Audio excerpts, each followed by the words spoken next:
What happened when the truth left you completely alone? I never thought the truth could cost me everyone I loved, but the night I finally opened my mouth, silence became my only companion. It started with something small, a careless comment from my mother at the dinner table. She laughed while stirring her wine glass, saying, "Secrets don't stay buried forever, not in this family." My stepfather shifted uncomfortably. My younger brother glanced at me, and I felt a weight settle in my chest that had been waiting years to crush me. For months, I had been carrying the truth like a tumor. I thought about it during work, in the shower, even in dreams. Sometimes I'd wake up at 2 a.m., drenched in sweat, convinced someone had already found out. But nobody had, not until I told them. It was supposed to feel like freedom, like ripping off a bandage. But instead, it was like slicing open an artery in the middle of a crowded room. I'd always been the quiet one in my family, the one who kept peace by swallowing words. But that night, watching my mother laugh like the world was safe, I couldn't hold it anymore.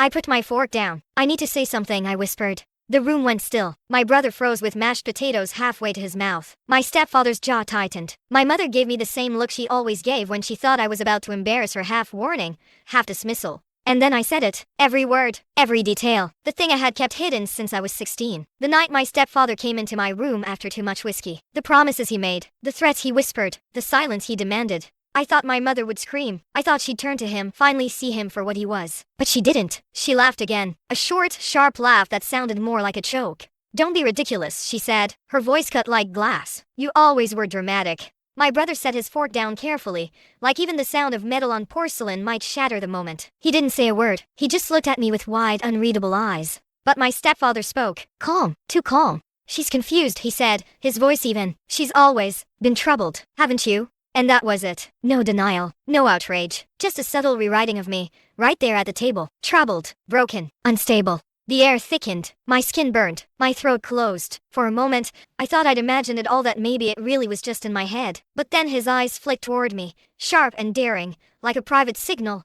"Say another word, and you'll regret it." I got up from the table. My legs shook so hard I thought I'd collapse, but I walked out, closing the door behind me. I waited. I thought someone would follow. My mother, my brother, even my stepfather, to continue the performance. But no one came. Hours later, my phone buzzed. A message from my mother. "We don't talk about this again. For your own good." That was the night I realized the truth doesn't always set you free. Sometimes it cages you in deeper. Sometimes it isolates you until the silence feels safer than honesty. Days turned to weeks. I stopped hearing from my brother. He avoided me at school, avoided me at home. My mother spoke to me only when necessary, her voice stripped of warmth. My stepfather smiled more than ever, like the truth had given him a new kind of power. One night, I found a note under my pillow. My brother's handwriting. 4 words. "I believe you. Sorry." No name, no promise. Just that. It should have comforted me. Instead, it scared me. Because if he believed me, it meant he was living in silence too. The isolation grew unbearable. Friends asked why I seemed distant. I lied. Because the truth felt radioactive. I went to work, went to class, went through the motions. But inside, I was unraveling. Then came the whispering. Not from my family, but from neighbors, friends of friends. The story had spread, warped. At the grocery store, I caught 2 women glancing at me, whispering. At church, the pastor's sermon about forgiveness suddenly felt like it was aimed at me. My stepfather kept smiling. And one night, when my mother passed me in the hallway, she whispered, "You ruined this family. You ruined everything." That was the moment I knew I wasn't just alone, I was the enemy in my own home. But the worst hadn't come yet. Because silence doesn't protect you forever. It festers. It mutates. It waits for the perfect moment to explode. And when it did, I wasn't the only one destroyed. I didn't plan to tell anyone else. Not after the way my mother looked at me.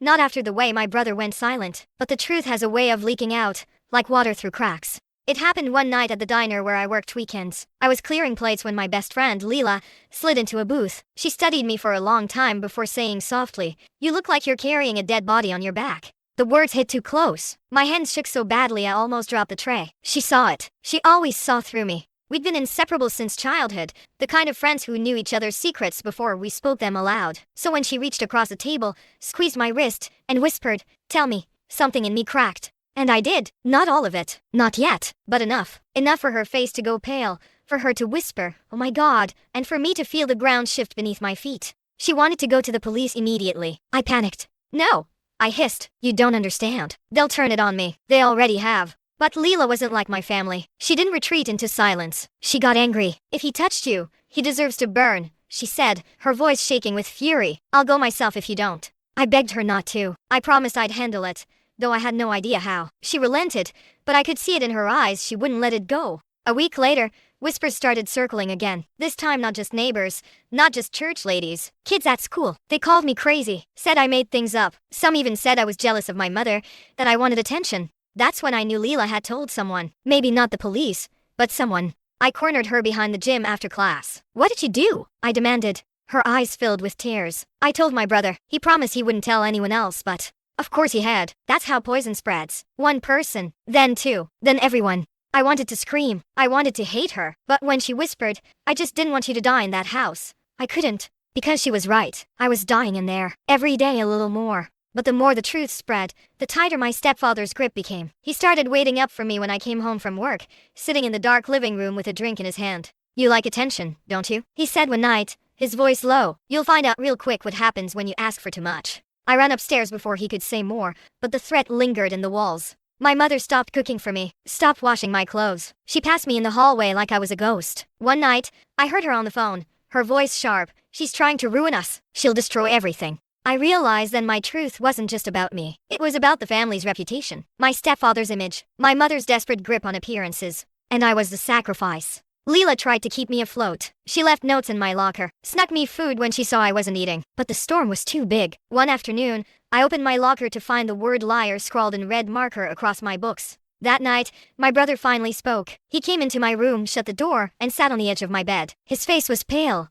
his hands trembling. "I believe you," he whispered again. "But Mom told me if I say anything, she'll send me to live with Dad. You know what he's like." And I did. Their real father. The man who'd left when we were little. A violent drunk with fists like sledgehammers. "I can't help you," my brother said, his eyes full of shame. "I'm sorry." He left me in the dark, the door closing softly behind him. That was when I realized I wasn't just alone. I was trapped. My family wanted silence. The town wanted denial. And even the one person who believed me was too scared to fight. But the truth doesn't disappear just because people refuse to look at it. It waits. It festers. And one night, it came back with claws. Because I wasn't the only one keeping secrets. And the next secret I uncovered didn't just threaten to destroy me, it threatened to burn the whole family to the ground. The secret found me by accident. Or maybe fate shoved it in my face because it was tired of watching me drown in silence. It was late after midnight when I crept downstairs for water. The house was quiet except for the hum of the fridge and the tick of the old wall clock. My mother's voice stopped me halfway down the stairs. She was in the kitchen,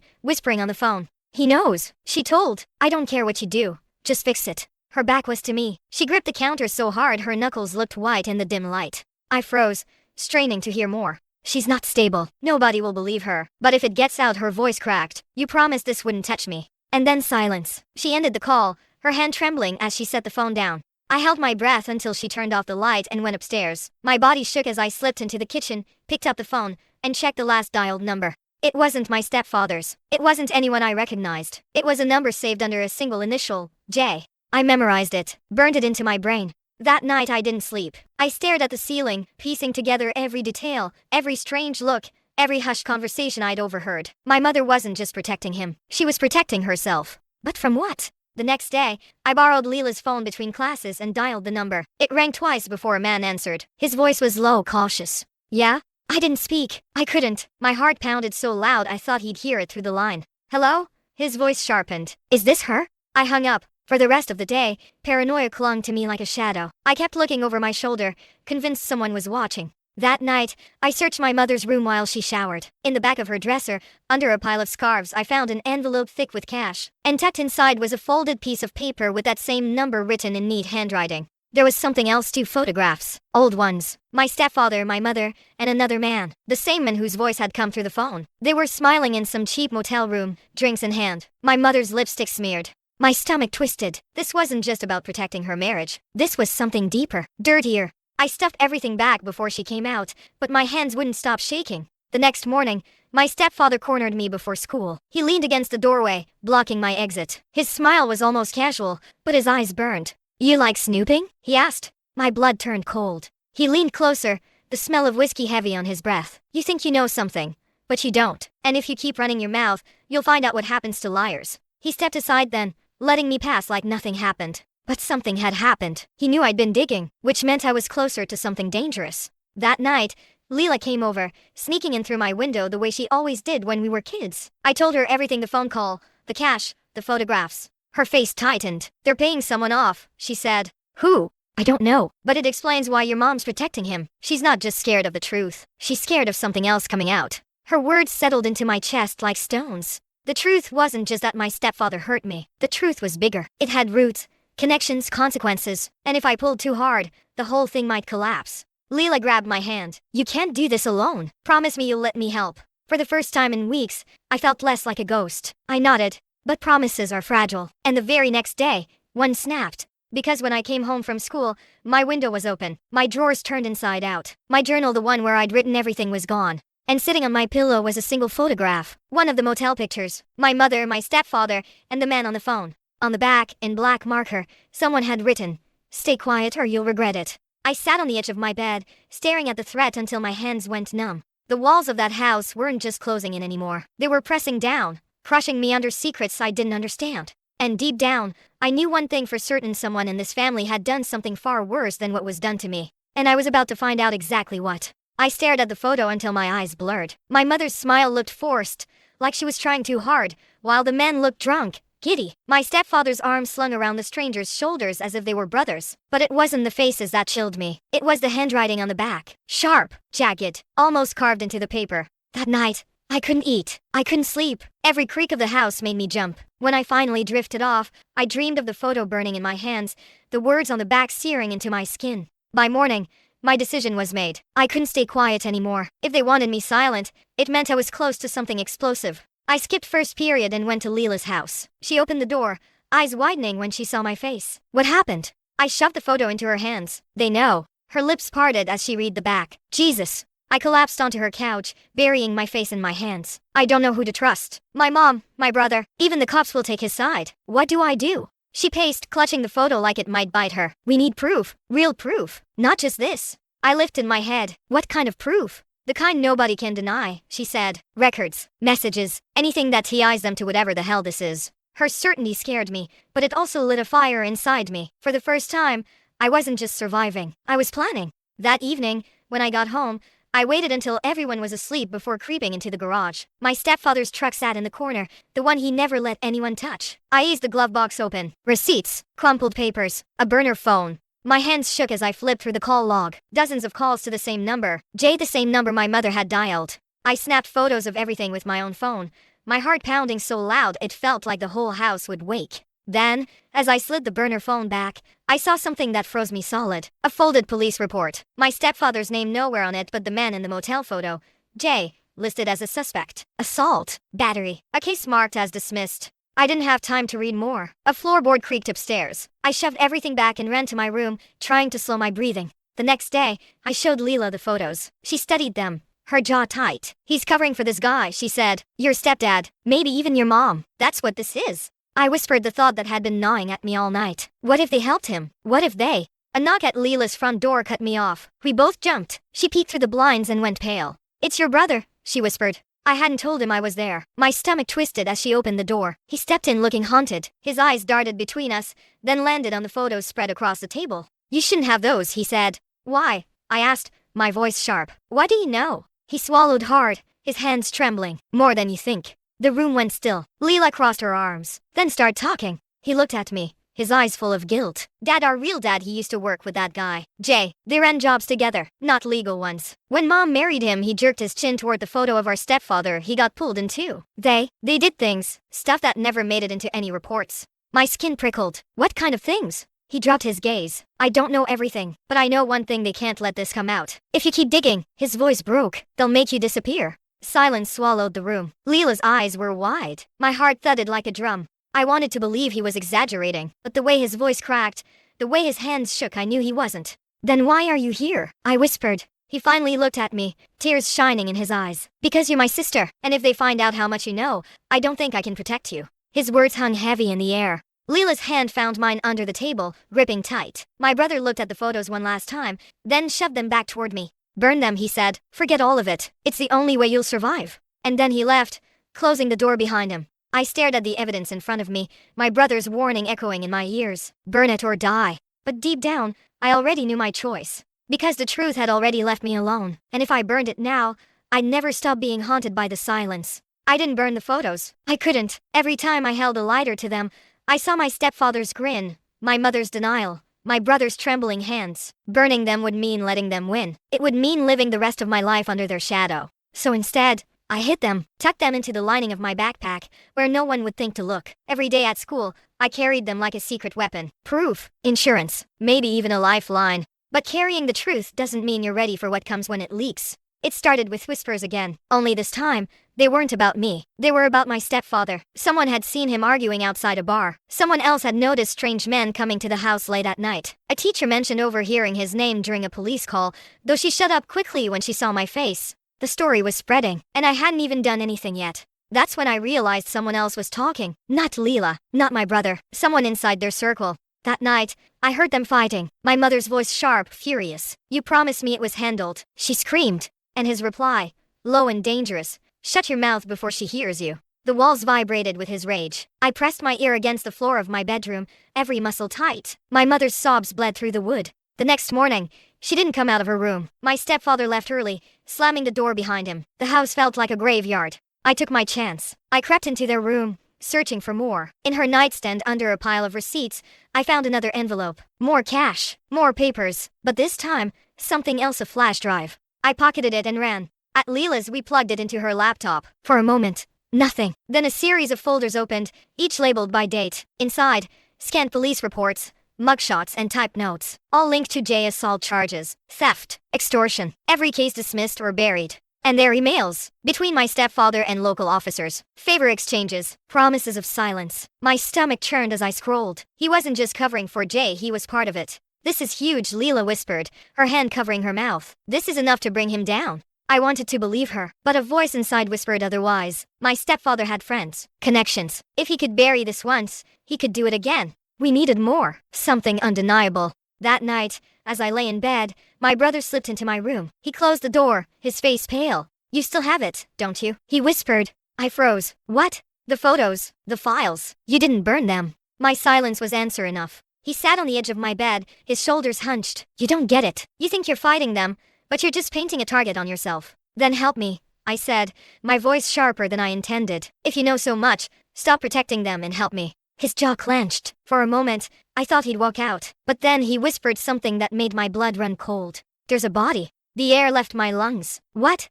His hands shook as he covered his face. "Years ago, before you told, before all this, Jay got into a fight. A man ended up dead. They buried him. And Dad, our stepdad, helped cover it up. Mom knew. That's why she'll never leave him. They're all tied together." I couldn't breathe. A body. Not just corruption. Murder. "Where?" I whispered. He shook his head violently. "I don't know. They never told me. But I heard them once. In the garage. Talking about digging at night.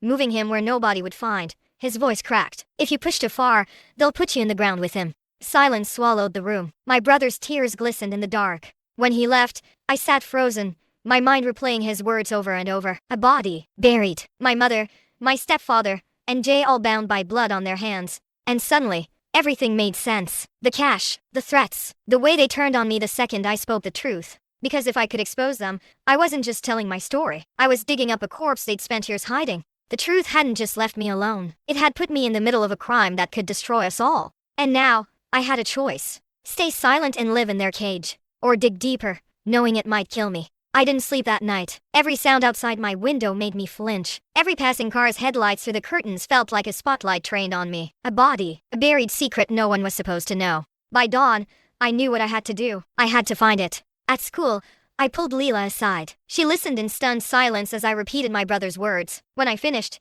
she grabbed my wrist so hard it hurt. "You can't go looking for that," she whispered. "If it's true, if there really is a body, do you realize what you're saying? This isn't just family drama anymore. This is murder." "I know," I said, my voice barely a whisper. "And that's why I can't stop." Her eyes filled with tears, but she didn't argue. Instead, she pressed a folded piece of paper into my palm. A list, times and dates. "I've been watching. Every Thursday night, he leaves the house for a couple hours. Says he's working late, but he doesn't clock in. That's your window." I stared at the paper. My throat went dry. "Leela, why would you?" "Because if you're going to do this," she cut in, her voice shaking, "you're not doing it alone." That Thursday, we followed him. My heart slammed against my ribs as we trailed his truck down back roads, headlights dimmed, every turn feeling like it would be the one that got us caught. Finally, he pulled off near the edge of the woods. We killed our engine and watched. He climbed out, a shovel slung over his shoulder, a flashlight cutting through the trees. He disappeared into the dark. We waited. 5 minutes. 10. Then I whispered, We have to go. The woods swallowed us whole. Twigs cracked underfoot,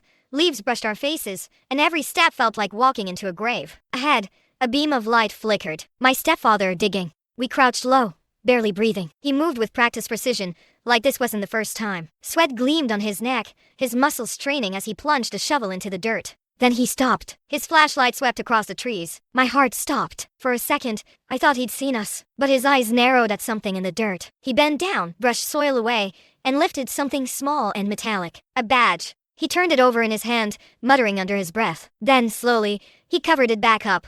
Leela gripped my arm. Her nails dug deep. A badge. We didn't dare move until he was gone. When the wood swallowed the sound of his truck, we crept to the spot. The dirt was loose, fresh. My hands shook as I scraped away soil. And then I saw it. Not a body. Not yet. But the edge of a leather jacket, cracked and stiff with age. I yanked my hand back, my stomach heaving. Leela clapped a hand over her mouth, her eyes wide with horror. There was something down there. Someone. We staggered back, gasping for breath. The night pressed in heavy and suffocating. We have to go to the police, Leela whispered, her voice trembling. I shook my head violently. No, he has them in his pocket. You saw the files. They'll bury this just like they buried everything else. Then what? She demanded. What do we do? I didn't answer, because the truth was, I didn't know. All I knew was that the ground beneath us was hiding more than dirt. And if I exposed it, my entire family would burn. When I got home, my stepfather was in the kitchen, casually sipping a beer. He looked up, smiled. Long night? I froze. Did he know? Did he see us? My mother emerged from the hallway, her face pale. She set a plate of food in front of him, but her hands shook so badly the fork rattled against the plate. Eat, she said flatly. He smirked, always taking care of me. I slipped upstairs, my heart in my throat. When I shut my door, I found another note waiting on my bed. My brother's handwriting again. Stop digging. You don't understand what they're capable of. I sank to the floor, clutching the note, my chest heaving. Because he was wrong. I was starting to understand exactly what they were capable of. And if I wasn't careful, I'd be the one buried next. For 3 days, I lived like a hunted animal. Every glance from my stepfather felt loaded. Every silence from my mother felt like an accusation. My brother barely looked at me at all. At night, I replayed the image of that leather jacket under the dirt. The way my stepfather dug like a man tending a garden. Calm, efficient, practiced. Leela begged me to go to the police. I begged her not to. If we go to them now, they'll bury it. I told her, we need something they can't erase. She didn't argue, but her silence was heavy. On the 4th night, everything changed. I woke to the sound of my door creaking open. My brother slipped in, pale and frantic. His hands shook as he shoved a folded map into my palm. I can't protect you anymore, he whispered, but I can give you this. I opened it. A crude drawing of the woods, with an X mark deep inside. What is this? His voice cracked. Where the body really is. My blood ran cold. We saw it already. He shook his head violently. Know what you saw. That was just a distraction. He moves dirt around to scare anyone who might be watching. The real spot is here. He jabbed at the X, his eyes wild. I heard them. Mom and him. They think no one knows but them. Why are you telling me? I whispered. His jaw clenched. For a moment, I saw the little boy he used to be. Before all of this turned him into a shadow. Because if you're going to keep digging, you might as well know where to look. Then he was gone, slipping out as quietly as he came. The map burned in my hands. My brother had just crossed a line. He'd given me a weapon. The next day, Leela and I skipped school again. We followed the map, deeper into the woods than before. The trees grew thicker, the air colder. Every step felt like trespassing on something sacred or cursed. At last, we found it. The ground was disturbed, not fresh, but not old either. A mound too deliberate to be natural. I dropped to my knees, clawing at the soil with bare hands. Leela knelt beside me, her breath ragged. Together, we dug. Minutes passed, then fabric, dark, stiff. My chest tightened. We kept going, dirt kicking our fingernails, our arms trembling with exhaustion. And then I saw it. A hand, gray, brittle bone pressing against skin that no longer looked human. Leela screamed, clapping her hand over her mouth too late. The sound ripped through the trees like a gunshot. I froze. My pulse roared in my ears. And then I heard it. The crunch of leaves. Footsteps. Leela grabbed my wrist. Someone's here. I looked up. Through the trees, a flashlight beam cut the darkness. My stepfather's voice carried, calm and cold. Thought I told you to stay out of things you don't understand. Panic shot through me like lightning. We scrambled back, our hands slick with dirt. He stepped into the clearing, shovel in one hand, flashlight in the other. His smile made my stomach twist. You really don't learn, do you? He said softly, always digging where you shouldn't. Leela pressed against me, trembling. I wanted to scream, to run, but my legs refused to move. He dropped the flashlight, letting it roll across the dirt. Its beam landed on the hand in the soil. He glanced at it, then back at us. You think this changes anything? His voice was a low growl. Nobody's gonna believe you. Nobody ever does. The words sliced through me because they were true. My mother hadn't believed. My brother hadn't fought. The whole town thought I was a liar. But I couldn't stop now. I pointed at the ground, my voice breaking. I don't care if they believe me. The truth is here, and you can't bury it forever. His eyes narrowed. For a moment, I thought he'd swing the shovel at us. But then, slowly, he smiled. You're right, he said softly. You can't bury the truth forever, but you can bury the people who spread it. He took a step forward, and I knew then we weren't getting out of those woods without a fight. The air felt like it collapsed around us. Leela's breath hitched, sharp and terrified, and my own lungs locked. My stepfather's shadow stretched long across the dirt, the shovel gleaming under the flashlight beam. He stepped closer, slow and deliberate, like a predator savoring the moment. You girls don't understand the world you've just walked into. His voice was low, but each word carried like a strike. This isn't a game. This is survival. Leela squeezed my hand so tight it hurt. We have to run, she moaned, her eyes wide. But there was no space. Behind us, the woods were dense, branches like claws ready to drag us down. In front of us, him. I forced my voice to work. If you touch us, everyone will know. He tilted his head, amused. Everyone already thinks you're crazy. They'll say you dragged your little friend into your fantasies. And if you disappear, they'll say you finally snapped. He chuckled, dark and smooth. You've made my job easy. My body screamed at me to freeze, but adrenaline shoved me forward. I lunged for the flashlight lying on the ground. My fingers closed around the metal just as he swung the shovel down. The blade struck dirt where my hand had been a second before, sending a spray of soil into the air. Leela screamed. I whipped the flashlight up and slammed it against his wrist. He cursed, the shovel clattering to the ground. Run, I yelled. We bolted into the trees, branches whipping our faces, roots clawing at our feet. Behind us, his footsteps thundered, closer than I could bear. My lungs burned. My legs stumbled, but fear pushed me faster. Leela grabbed my arm and yanked me toward a fallen tree. We ducked behind it, crouching low, holding our breaths as footsteps pounded past. For a moment, silence. Then his voice cut through the dark, calm again. Too calm. You can't hide forever. His words echoed between the trees. I'll find you. I always do. The woods swallowed him, his footsteps fading. We stayed crouched until the silence became unbearable. Leela turned to me, her face pale and streaked with tears. We can't go back there. We can't go home. Her words hit harder than the chase. She was right. My house wasn't safe. The woods weren't safe. The truth had left me nowhere safe to stand. We stumbled to the road, our clothes caked with dirt, our hands still stained from digging. My phone buzzed in my pocket. A new message. From my brother. He knows you found it. Don't come home. I showed Leela, my hands trembling, her eyes filled with fresh fear. Then where do we go? I stared at the glowing screen, my mind racing. There was only one answer. The only person who had ever believed me from the start. Mrs. Lee, I whispered. My old teacher, the one who'd sheltered me once before.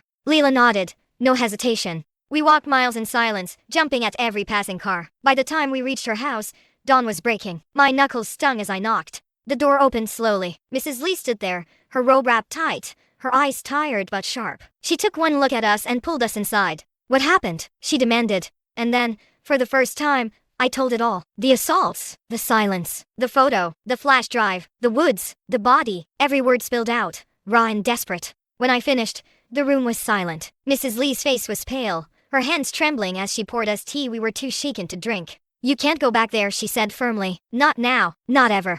Leela leaned forward. We found proof, real proof, but he's going to bury it again if we don't act fast. Mrs. Lee nodded slowly, her eyes sharp with determination. Then we don't give him the chance. For the first time in weeks, I felt a flicker of something I hadn't known in so long. Not safety, not peace, but hope. Yet even as it burned inside me, another truth coiled like a snake in my chest. Because men like him don't go down easy. And I knew the moment he realized I wasn't running anymore, he'd come for me with everything he had. Mrs. Lee didn't hesitate. She gathered the flash drive, the photos, and every scrap of evidence we had, tucking them into a thick envelope. We're going to the state police, she said, not the local station. He's got too many friends there. Her decisiveness should have calmed me, but all I felt was dread. Because if we went to the state police, it meant war. And he would know it was me who fired the first shot. We left before sunrise, Mrs. Lee's old sedan rattling along the highway. Leela sat beside me in the back seat, her hand wrapped around mine, our fingers trembling together. I kept glancing at the rearview mirror, half expecting to see his truck gaining on us. Every pair of headlights made my stomach twist. When we finally pulled into the state police building, the weight of it hit me. This was it, the point of no return. Mrs. Lee parked and turned to me. Once we walk in, everything changes. Are you ready? No, not even close. But I nodded anyway. Inside, the sterile lobby smelled faintly of coffee and dust. A tall officer with a lined face listened quietly as Mrs. Lee introduced herself. then me. She placed the envelope on the counter with shaking hands. "This is evidence," she said firmly. "Evidence of crimes that have been ignored for too long." He raised an eyebrow, then led us into a back room. We sat at a metal table while another officer joined, younger, sharper-eyed. They opened the envelope. Photos spread across the table, the flash drive plugged into a laptop. Their faces shifted as they scrolled. First curiosity, then shock, then something darker. When they finally looked up, the older officer's voice was grim. "If what you're saying is true, this doesn't just involve your family. It's bigger, organized." My chest tightened. "So you believe me?" He leaned forward, his gaze steady. "We can't ignore this. But if you're right, you're in more danger than you realize." Danger. The word lodged deep. I already knew it, but hearing it out loud made it real. They promised protection, a safe house, witness statements, but none of it calmed me. Because protection only works if the enemy doesn't already know where you are. And he always seemed to know. By the time we left, the sky was bleeding into evening. Mrs. Lee drove us back, her eyes flicking nervously to the mirrors. Leela rested her head against the window, exhausted. I thought we might make it through the night. I thought maybe, just maybe, the nightmare was finally cracking open. But when we pulled into Mrs. Lee's driveway, the porch light was shattered. The front door hung open. My stomach dropped. "No." Mrs. Lee froze, her knuckles white on the steering wheel. "Stay here." But it was too late. A shadow moved inside the house. Then another. And then he stepped into the doorway. My stepfather, his smile slow and sharp. "You really thought you could run to her?" His voice carried across the yard, calm and cutting. "You think a couple of cops will save you?" Mrs. Lee's breath hitched. She reached for her phone, but headlights flared behind us. Another car pulled up fast, blocking the driveway. Two men stepped out. Strangers, but I recognized the look in their eyes. The same look I'd seen in Jay's photo. Cold. Dangerous. We were trapped. Leela's fingers dug into my arm. "What do we do?" My stepfather stepped off the porch, hands spread like he was welcoming us home. "Come inside. Let's talk like a family." The men flanked him, silent, waiting. I knew then that this wasn't just about silence anymore. It was about survival. And if I didn't choose carefully, the truth would be buried with me. The yard was swallowed in silence, broken only by the crunch of gravel under their boots. My stepfather walked slowly toward the car, his shadow stretching across the headlights. His eyes locked on me, sharp and unblinking, like he'd already decided my fate. "Get out," he said softly. "Now." Mrs. Lee's hands shook on the steering wheel. "Don't move," she whispered, her voice tight. The two men closed in on either side of the car. Their movements were deliberate, like they'd done this before. I could see the bulge of something under one man's jacket. My stomach twisted. Leela's voice cracked. "We're dead. We're dead." "No," I hissed, grabbing her hand. "Not if we fight." Before I could think it through, I reached for the door handle and shoved it open. The man closest to me stumbled back in surprise. I bolted into the yard, dirt flying under my shoes. "Run!" I screamed. Leela scrambled out the other side, Mrs. Lee right behind her. Chaos erupted. Shouts. Heavy footsteps. My stepfather's voice cutting through it all. "Grab her!" I sprinted toward the woods, my lungs burning, branches tearing at my arms. Leela's footsteps pounded behind me, Mrs. Lee gasping but keeping up. For one wild second, I thought we might make it. Then gunfire. A deafening crack split the night. Bark exploded from a tree beside me. Leela screamed. "Keep running," I yelled, even as terror clawed at my chest. We crashed deeper into the woods, the darkness swallowing us. Behind, flashlights darted, beams slicing through the trees. His voice echoed. "Calm even now. You can't hide. You belong to me." Something inside me snapped. Weeks of silence. Months of fear. Years of being told I was crazy. I stopped running. I grabbed a fallen branch, heavy and jagged, and turned to face the lights. My breath came in ragged gasps, but my voice was steady. "Not anymore." The first man burst through the brush, reaching for me. I swung with everything I had. The branch cracked against his shoulder. He cursed, stumbling back. Leela hurled a rock that struck his knee. He collapsed with a groan. The second man pushed through, gun raised. But before he could fire, Mrs. Lee charged, slamming into him with the force of pure desperation. The gun clattered to the ground. I dove for it. My hands closed around the cold metal just as my stepfather stepped into the clearing. His eyes glowed in the beam of his flashlight, his smile wide, almost tender. "Put it down," he said softly. "You're not a killer. You never were." My hands trembled. He was right, I wasn't. But I wasn't his victim anymore either. "You buried the truth," I whispered, tears burning my eyes. "But you'll never bury me." He took a step closer, his arms open like he was comforting me. "Sweetheart, nobody will believe you. They never do." I steadied the gun. My voice broke, but I didn't waver. "Then I'll make them see." A shot rang out. The forest echoed with it. For a moment, silence. Then the sound of him falling, his body hitting the dirt with a heavy finality. I collapsed, the gun slipping from my hands. Leela was crying. Mrs. Lee knelt beside me, her hands gripping my shoulders, her voice shaking. "It's over. It's over now." But I knew it wasn't. Not really, because bodies don't stay buried. Secrets don't stay hidden. The men he worked with, The crimes he covered, they would come to light now. And so would the truth I'd carried alone for so long. The police came hours later, not his friends in the local station. The state! They took statements, gathered evidence, marked the grave we had uncovered. The officers' faces were grim when they pulled the body from the dirt. Proof. Finally, undeniable proof. My mother never showed up. My brother vanished. But I didn't care anymore, because for once, the silence wasn't mine to bear. I had spoken. I had survived. And survival changes everyone. That was the day I stopped being their secret. That was the day I became free.